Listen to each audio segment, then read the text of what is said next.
seem to have used a psychoanalytic approach to kind of extracting the inarticulated messages from the mythology and the stories and the religion that's developed over time. So could you almost say that those are kind of constructing this to a societal level out of an individual level? These are kind of the dreams of the collective unconscious? Sure. These are... That's exactly what they are.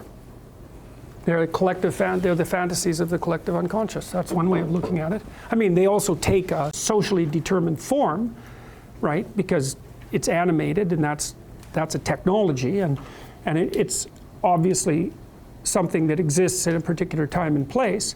But yeah, it's a collective attempt to give voice to the oldest of behavioral patterns. And so here's one way of thinking about that. The question is, where is that knowledge represented? And Jung would say, well, it's part of the collective unconscious, and it's got a biological origin. But his description of the biological nature of the collective unconscious is quite ambiguous. And I think that that's because it actually is ambiguous. So he's acting out this mythological pattern, roughly speaking. And you'd say, well, how did he know how to do that? And the answer would be, well, it was represented all around him in the culture, in fragments. And like, kids are pretty good at putting fragments of stories together. That's really what understanding is to put fragments into story form.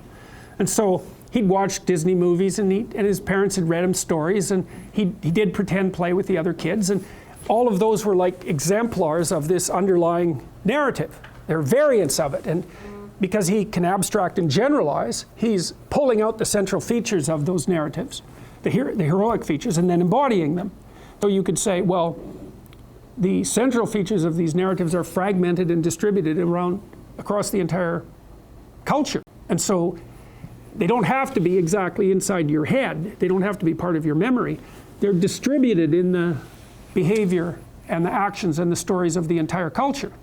And you can put them together out of that. So, and people do that. That's why they're so hungry for stories like, well, like this one, or like Star Wars, or like Star Trek, or like the Marvel movies, or like Harry Potter.